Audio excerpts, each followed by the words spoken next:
On this episode of Locked On Angels, is it time for the Halos to really let the kids play? I mean, really let the kids play. I mean, get those old guys out of there and let the kids play. After this weekend, we have some thoughts and some answers. It's time to get locked on with Mike and John, and this is Locked On Angels.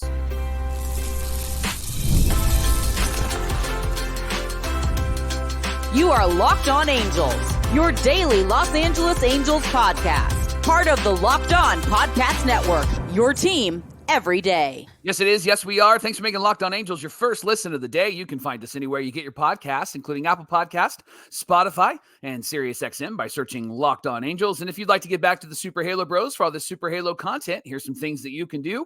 Leave us a rate and a review on Apple Podcast. If you're watching on YouTube, hit that thumbs up button. And if you're not subscribed already, please subscribe and become a Locked On Everydayer. And whether you're watching or listening, come over to YouTube, leave a comment. It's one of the best ways to get in touch with us and be a part of the conversation. And this episode of Locked On Angels is brought to you by Prize Picks, the easiest and most exciting way to play daily fantasy sports. Go to prizepicks.com/LockedOnMLB. Use our promo code LockedOnMLB for a first deposit match of up to $100. Happy Monday to you, and thanks for being here for this episode of Locked On Angels, where it's your team every day. You've got the Frisch Brothers here with you, a.k.a. the Super Halo Bros. My name is John, and that's my brother Mike. And my name is Mike, and that's my brother John. Hey, we've been lifelong fans of the Angels. It's our third season here at Locked On Angels, talking Angels baseball every Monday through Friday, 5 days a week through the season and beyond. How many times can I fit Angels into a sentence? Locked On Angels, Angel fans, talking Angels. You're doing great. Thank you so much. On today's show, we're going to recap the weekend, ask some very important questions that have arisen out of the weekend, including what do they do about the starting pitching rotation? Is it time to let the kids play? So as we go through the recap of the weekend, Mike, those questions will be coming up. But let's start with the only win the Angels were able to muster on Friday. Let's talk about that 3-2 win from Friday. Yeah, just before the game, John, we got news that Willie Calhoun and Luis Guillorme were Everyone's DFA'd. Fired, Mike. Everyone's fired. Everyone's gone. Fire Jack sale. Lopez has come up, and Nico Cavadas, he was called up, and hey, Nico, you're hitting cleanup. Yeah. I mean, immediately. Remember and then, John, I Tim- noticed. Remember Tim Salmon, Nico? Well, you're going to do what he did. You're going to do what he did. John, I noticed Sean O'Well batting third. Hey. Hoppy back to fifth. Right. What'd you think?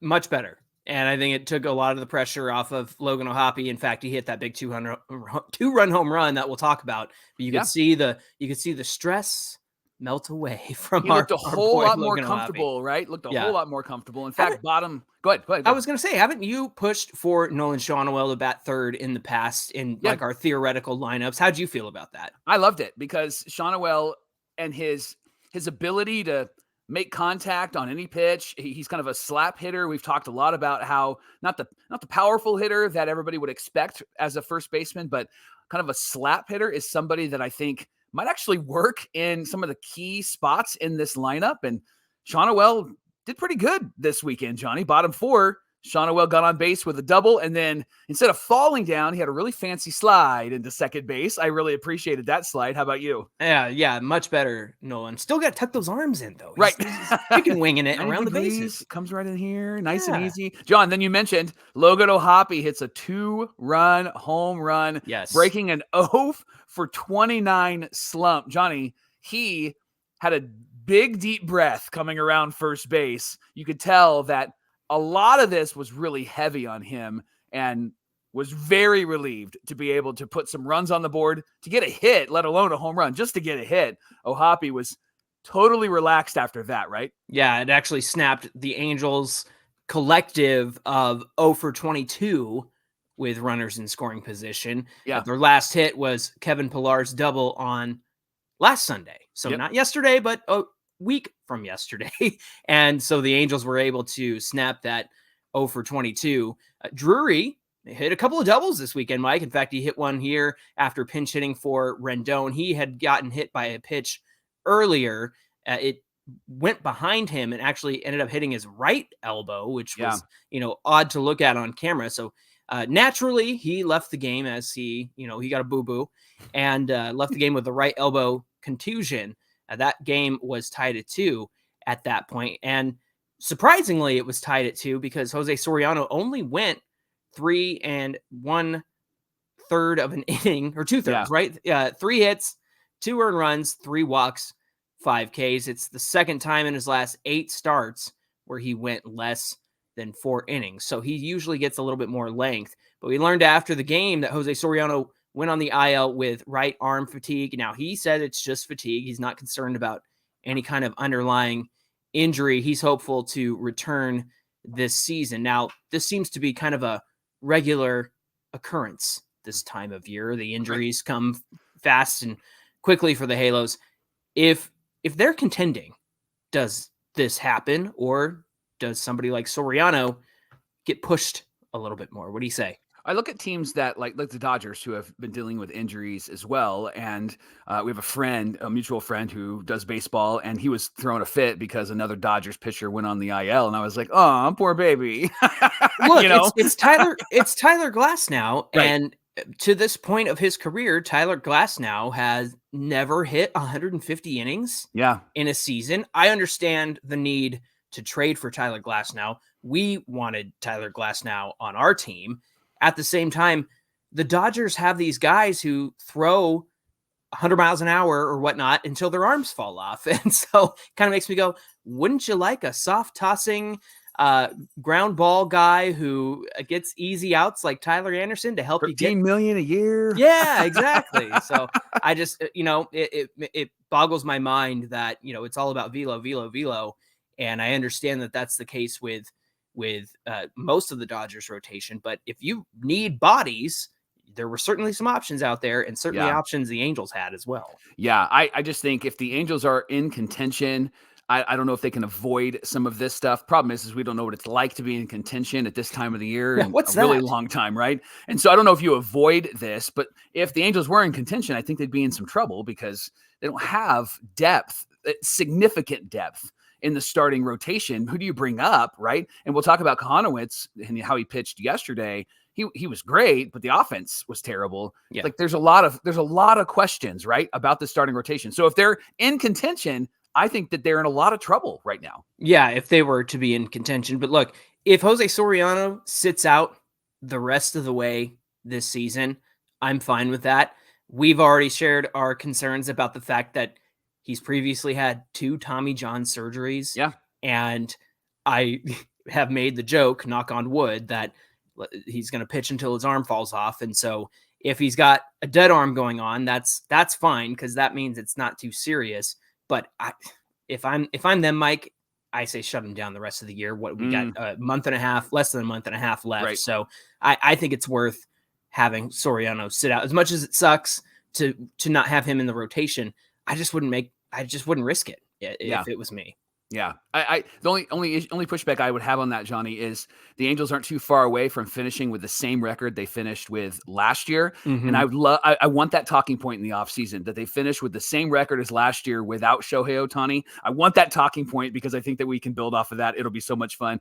Ohtani haters, you're going to, I know Ohtani lovers, I guess, will come after me about that, but I would love to see this team get to the same amount of wins without Shohei Ohtani, because I think it's a great improvement on what this team has done and the young players as well. Speaking of those young players, Contreras comes in, he relieves Soriano in the 4th inning, got out of the inning. And then Brock Burke, one of the guys that got off of the waiver wire, he came in for Contreras with the bases loaded in the 5th, got a K and a fly out to end the inning. And that seems to be what the bullpen has done over the last couple of months, John. They've been kind of impressive. And I know that is hard to say about the Angels bullpen from years past, but this year a lot of no names have really figured out how to get some outs late in the game. Yeah, that was a great pickup. I mean, Brock Burke is not far from having a great season. And again, it's what did we say the other day? You need bodies to get you through this season and make stuff happen. So yeah, good on him. The Angels got back-to-back walks from Shawnuel and Nico Cavadas. Can I just say, I know he didn't get the big hit this weekend, but Nico's an all or nothing guy. Right. And you can see that in his stats and his stat line from the minor leagues. I like a dude who's just a big old beefy boy at the plate, and that's what he does, is he hits you bombs or takes a walk or strikes out. And I'm like, you know what, at this point, let's just try it out. Let's have that guy on the bench. So I was excited to see him. He just looks like a hitter. That knocked Spencer Swellenbach out of the game. Ohapi lined out to short on a great leaping catch from Arcia, who was tearing it up at short all weekend. Drury grounds into a force out. So there's 2 outs with runners at 1st and 3rd. Moniak hits a RBI double to right. Moniak's season has turned around. Shonowell scores. Cavadas went to third. Joe Adell ended the inning with a ground out to third. Austin Riley made a diving play, but Adell would have beaten it out, but he didn't because he wasn't running a straight line to first. He was rounding first. Now, he thought it got by Riley and was running wide to round first and head to second.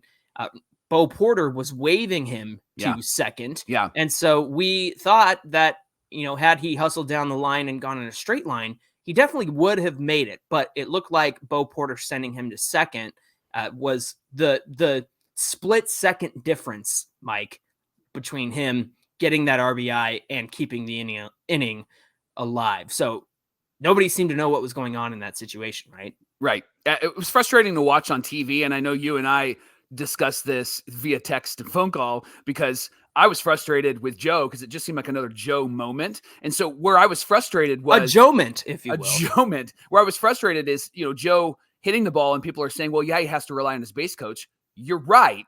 But lining a ball down the line, there's the natural instinct to look to see if it got by, to know what you need to do.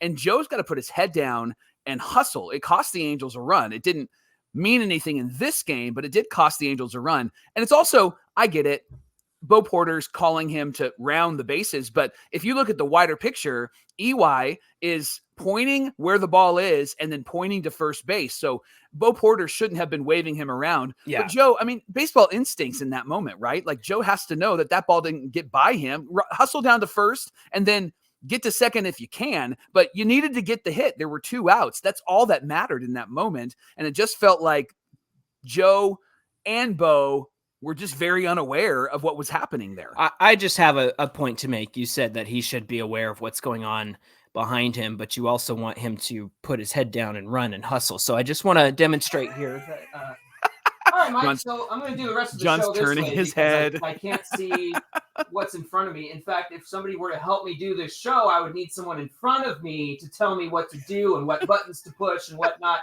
So if you want me to do that, I can, but I can't see behind me. I have no idea. Mike's probably making faces at me right now. I have no idea. So that's the point I wanted to make there was, which is it? Which is it?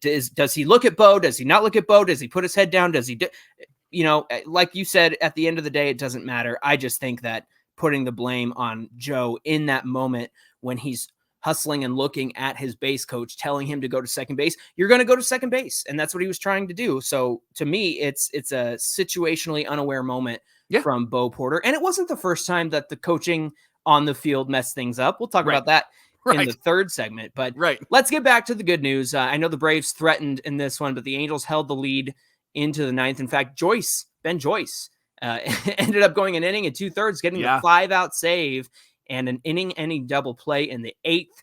Got Olsen to ground out in the 9th inning. Didn't get destroyed by Matt Olsen this weekend at Angel Stadium like we are very much used to. So the Angels walk away 3-2 win. So that was good to see that first night. Gave you hope for the weekend. Maybe they were going to do that thing where they play up again. That's not quite what happened, and we'll get into the rest of the weekend. But thanks for making Locked On Angels your first listen of the day. The Angels are playing the Royals 5:10 Pacific time. They're going to be at the Royals at Kauffman Stadium, so they got a little bit of a heavy road trip coming up here the next 3 series, and it starts with the Royals. You can catch every pitch of the Angels hometown broadcast on SiriusXM or the SXM app. Just search Angels. I think my dog thinks I'm mad because I was doing that Joe Adell thing. He's very scared right now. Coming up on Locked On Angels, Jack Kohanowitz pitched really well on Sunday despite a lack of run support. We've got the recap and a couple questions about the future and remainder of this season. We'll get into all of that coming right up. Today's show is brought to you by Prize Picks. It's America's #1 daily fantasy sports app with over 5 million active members, and it's the easiest and most exciting way to play daily fantasy sports. Unlike other apps, Prize Picks is just you against the numbers. All you do is pick more or less on 2 to 6 player stat projections and watch the winnings roll in. Right now, you can win up to 100 times your money on Prize Picks with as little as 4 correct picks. You can turn $10 into $1,000. And if you sign up today, you'll get $50 instantly when you play $5. That's a great deal. You don't have to wait and try to win something. They're just going to give it to you right away. $50 bonus guaranteed. And it's exciting with football coming back. Use Prize Picks. One Caleb Williams passing yard will get you one win on Prize Picks every week in September. It's an automatic win every football weekend. Free W's for you. 4 weeks of free W's. Don't miss that deal on Prize Picks, because when it's gone in September, it's gone forever, friends. So download the app right now and use our promo code LOCKEDONMLB for a first deposit match of up to $100. That's LOCKEDONMLB, first deposit match of up to $100. Prize Picks, run your game. This is the Locked On Podcast Network, where it's your team every day.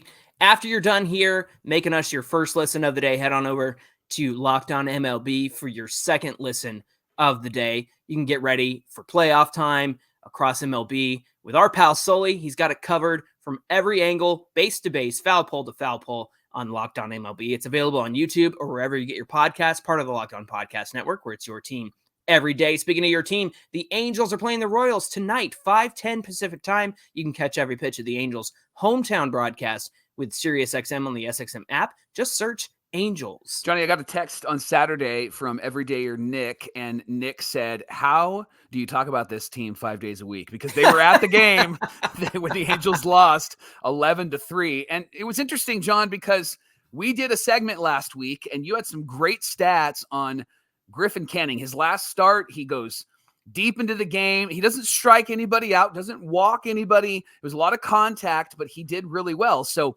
that was encouraging. It was eye-opening. This game was not encouraging, but still eye-opening, Yeah. right? Eye-popping. Yeah. There you go. He went 4 1/3, 8 hits, 7 earned, 1 walk, 3 Ks, and 2 home runs. One of those home runs, Johnny, came off the bat of Miguel Ozuna in the first inning, crushed that pitch. Again, not helping the ERA in the first inning. It's over 7 in the first inning, now over 8. So, Johnny, what did Canning do in this game that he should have done? Let me rephrase that. What did Canning not do in this game that he did in the previous game? That's what I'm trying to say. You have me all thrown off because you were talking to me with your head turned around. Just doing the old Joe Adele, that's all. Yeah. Listen, Canning was pitching inside and outside, up and down the zone. Remember I said that he was throwing his slider to righties away and in on the hands of lefties. He was hitting the top of the strike zone, not actually touching it, but throwing his fastball right above the zone, getting guys to swing through it. He was doing the same thing with his changeup, side-to-side movement under the hands of the hitters, depending on the handedness. And that was inducing a lot of flyouts, a lot of weak contact. In fact, there were a lot of pop-ups because he was getting them to swing at that fastball above the zone. And that's not what happened here on Saturday, Mike. It was a much different Griffin Canning outing than it was his last time out. In fact, he went 7 innings and pitched efficiently, 88 pitches in that one. And so you and I contended that, hey, if he makes some changes, he could be a very different pitcher. Because, again, other than the changeup and sometimes the slider, Canning doesn't get a lot of swings and misses. Right. And so there's no point in trying to fool anybody up there. He has to be a fine point pitcher, trademark that, pitching inside and outside and locating where he wants his pitches to go. But what did he do in this one that was not what he did 2 starts ago? Threw the fastball way more than any other pitch, John. And it's not his best pitch. It's kind of like Patrick Sandoval's fastball, right? And they moved away from that when he was still in the starting rotation. The fastball had little to no movement. It wasn't under the hands like it was in the previous game. And where it started, John, in the zone is where it ended up. Yeah. You once it released from his hand, you knew exactly where it was going to be. Of the 39 fastballs that he did throw, 4 of them were low in the zone. The rest were up where he was trying to hit the top of the zone, but didn't. He missed. He missed completely, and it was meatball in the zone. It wasn't good at all. Yeah, that you're going to be serving up spicy meatballs in the top of the zone against this Braves lineup, and that's why he got down 3-0 in that first inning. We were out and about doing errands, and I checked the score before we got home. I was like, oh, good. We're already down 3 to start this game. And naturally, it's because Griffin Canning was on the mound. But you're right, Mike. It's a matter of location has to be key for Griffin Canning, and he just was not able to do that in this one. It was pretty sad. An 11-3 loss against the Braves, who are in playoff contention and fighting for a spot. We had a great conversation with Jake Mastriani on Friday talking about the Braves. He hosts Locked On Braves and the Angels, and just what our expectations were for this weekend. There was part of us that thought that the Angels were going to do that thing where they play up to above 500 teams, or this could be the thing where the Braves get right against a really bad team who they've not played very well either, according to Jake.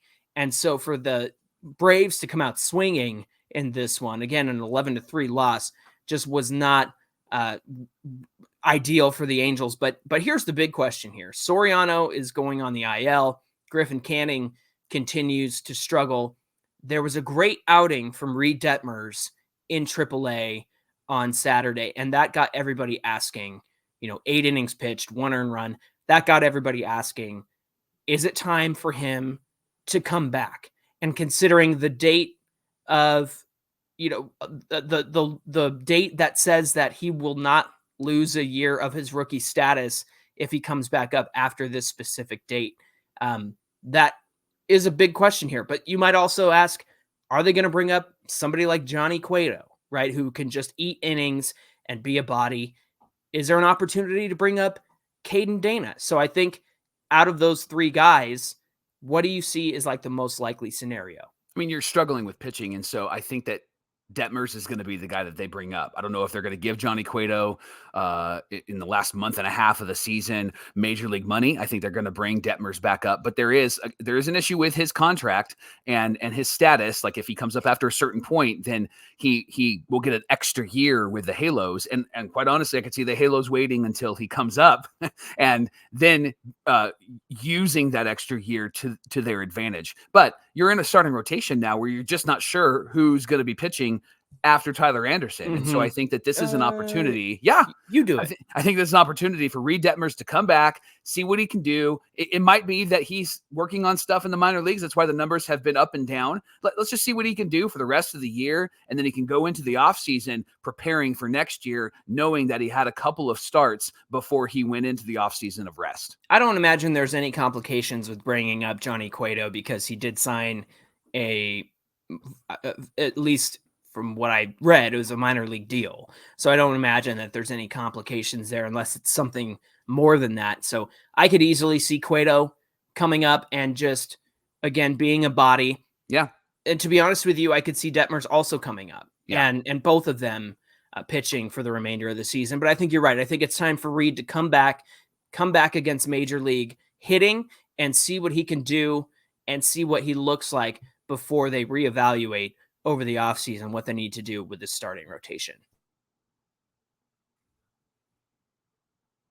Today's show is brought to you by FanDuel. You've heard us talk about FanDuel often on this show. It's America's #1 sportsbook. Well, we got something a little different for you. Now through September 22nd, all FanDuel customers can bet $5 and get, Johnny, get this, 3-week trial, a free trial of NFL Sunday Ticket from YouTube and YouTube TV. Let's go. That's awesome. I love that. That's football season already, man. This is great. And then with the YouTube TV base plan, you'll be able to watch every regular season Sunday afternoon out of market game. That's spectacular.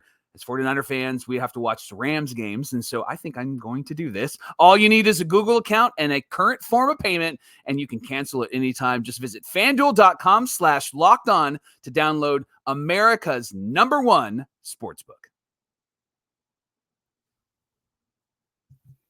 Mike, on Sunday, the Angels lost 3-1, but if you look at the way Jack Kohanowitz pitched, yes, he took the loss in this one, but he held the Braves to 2 earned runs through 6 innings, a quality start for him there. And we'll talk about his final line here in a second. But the Braves did make a threat in the 3rd inning. In fact, they loaded the bases. Brandon Drury was playing third because of Anthony Rendon's boo-boo that he suffered on Friday. And so Drury is over there at third base, makes a great diving stop, throws it to Neto, who laser beams it over to first base and help Jack Kohanowitz get out of the jam. The fact is, Jack Kohanowitz did a lot of this through his 6 innings of work, through a lot of the sinkers. Yep. And I think while it wasn't a win, it was more of a continuation of what he started the last time out, where he did get the win.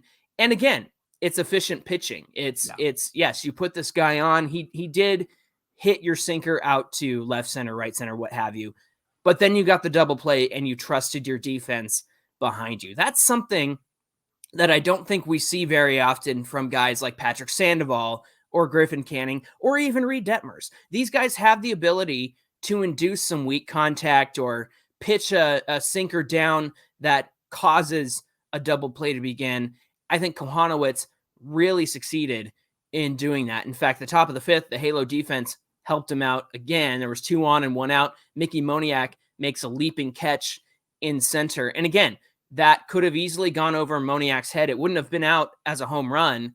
So it was a matter of Moniak stepping up and doing something great there. In fact, he made that leaping catch in center field and got Kohanowitz out of the jam there. Yeah, and then he came back and got a run in the bottom of the 5th. Moniak got hit with the bases loaded. Angels had no outs, Johnny. Bases loaded. Moniak gets a hit. It's 2-1. All signs point to yes, right? Everything's exciting. And then Stefanik pops out, and then Taylor Ward grounds into a double play. Yeah. First real chance to score, and the Angels only get 1 run, and it wasn't even because of a hit. This situation frustrated me beyond belief, because I understand we have the bases loaded situation. They're finally getting to Charlie Morton, who had cruised up until the 5th inning. He had only allowed 1 walk up until the 5th inning. And then the first hit of the game was in the 5th inning. And then he ends up with that bases loaded situation. And here's what frustrates me, Mike. Moniak got hit with the bases loaded.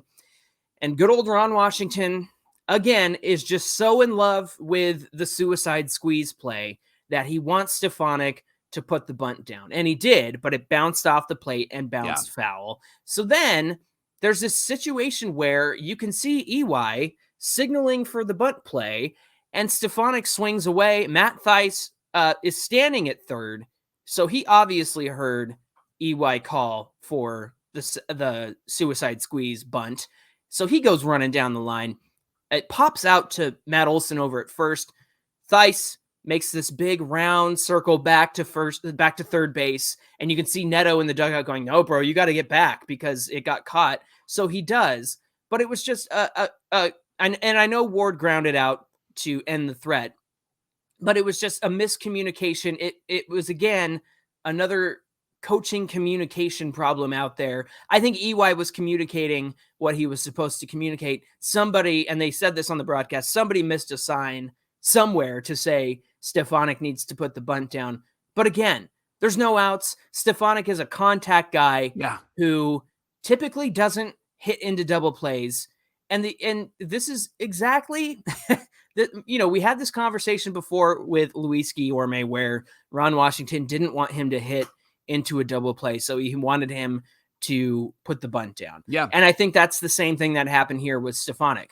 But then Taylor Ward comes up and does that exact thing. So I don't want to see the bat out of Stefanik's hands. I want to see him swing away. He's a contact guy. He can hit it to the outfield. I know the Braves outfielders have tremendous arms, but at the end of the day, I think you have to give Stefanik the chance to swing it. I'm just so tired of trying to get cute with these squeeze plays. I know that we always cry for more small ball, more social ball, but in this situation, it just didn't feel like the right call to me. Yeah, but small ball and social ball is moving runners over. It's not squeezing runners in, right? And so that's the difference here, I think. And you're right. Having a contact hitter up at the plate, there's something that maybe we don't know, or there's just something that Ron Washington is not confident in when it comes to some of these bench players that are playing because of injuries. And Stefanik seems to be a guy that can make contact. And gosh, if he just rolled into a double play, they still would have scored a run. You know what I mean? And so that's the big thing. And then the base coaching, like it feels like there's the Wi-Fi's not working or the cell tower is falling down. It just feels like somebody's not talking to somebody else. And then it always happens to Joe Adell or Matt Theis, right? It always to the two guys that they make it really easy to pick on them, right? And so I feel bad for those guys because come on, like they're trying to do what their coaches are telling them to do. The one good positive of this game, you mentioned it, Kohanowitz, John, had a really good start, good start in a row. I think he's earned the right to pitch the rest of the year. I think he's earned the right to be in that starting rotation and not removed and not sent down, right? Yeah, absolutely. There was a great play to right field as well. Joe Adell made a spectacular diving catch out there. So his defense has certainly improved from the beginning of the season and even last season. But for Kohanowitz, you're right. The second good start in a row, just let him pitch the rest of the way. I think he's somebody that whether he sinks or swims, you let him stay with the team for the remainder of the season and continue to let him develop at the big league level. I think he's run out of development time, quote unquote, in the minors in terms of you kind of know what you're going to get with him. And if he can continue to look, I know the line says 7 hits, but he kept it to 2 earned runs because of his ability to trust his defense behind him, because of his ability to induce the ground out or the fly out. So to me, I think that I would like to see more of this kind of pitching. 85 pitches. He really could have gone another inning, in my opinion, but I also understand you don't need to push him in that situation. Of course, it was Contreras who gave up the next run, so it was a 3-1 loss. You kind of wonder if the game looks different if it's only 2-1 and the Angels try to make a comeback. But the bats were quiet, and the one situation where they had the ability to pile on, it was squandered by the squeeze play. Because, Mike, if the bases are loaded and there's nobody out, like you said, even if it's a double play, that run scores. But if it's a hit, 2 runs score. Right. And so that was your moment to really pile on, put the pedal to the metal, and actually make up some ground in this game, maybe even take the lead. And so it was 2-1 after that inning, after the Taylor Ward double play. And so some questionable calls there. I think Ron Washington has done so much for this team fundamentally and also to encourage these young guys. But sometimes those plays on the field, the things that they call for, the things that they want to do just don't really make sense to me. And sometimes he gets a little defensive as well, which I think, he's an old guy. Of course, he's going to get defensive and ornery, right? But yes, overthinking, I think, is a great way to put it. Just let the guy swing the bat. That's what I think needed to happen in that situation. I know that he swung the bat and popped up, but to me, it felt like, well, Stefanik's caught in between. Am I swinging? Am I bunting? And what do I do here? And then it resulted in a pop-up, which that doesn't help anybody else. Thanks for making Locked On Angels your first listen of the day. Now for your second listen, check out Locked On MLB with our friend Sully. He's going to make you laugh, make you cry, give you all the information you need to be a better, smarter baseball fan. And his show is available on YouTube or wherever you get your podcasts. It's a part of the Locked On Podcast Network, where it's your team every day. Hey, give us a follow on Twitter at Locked On Angels. You can also follow us at Super Halo Bros on Twitter and Instagram, whether you're watching or listening to today's show. Come on over to YouTube, get in the comments section, do us a favor, hit that like button. And if you're not subscribed already, hit that subscribe button. It really helps out our channel. It helps Mike and I more than you know. Mike, what do we have on deck for Tuesday's show? Well, who would you like to see come up from the minor leagues? Like, it's time for these young guys to play. We didn't see Christian Moore this weekend, so that's an interesting thought, right? We talked about Reed Detmer. So tomorrow, we're going to compile a list. Who are the names of the minor league guys, all minor leagues, that we'd like to see in the major leagues? We'll bring that list to you, and then you can critique it, and you can give us your list as well. That's tomorrow on Locked On Angels. All right, looking forward to that conversation. We hope you'll come back and join us. Until then, my name is John, and that's my brother Mike. And my name is Mike, and that's my brother John. Thanks for being here with us, everybody, and we'll see you back here on Tuesday. I'm turning my back now. I'm not talking to you. And I'm not talking to you.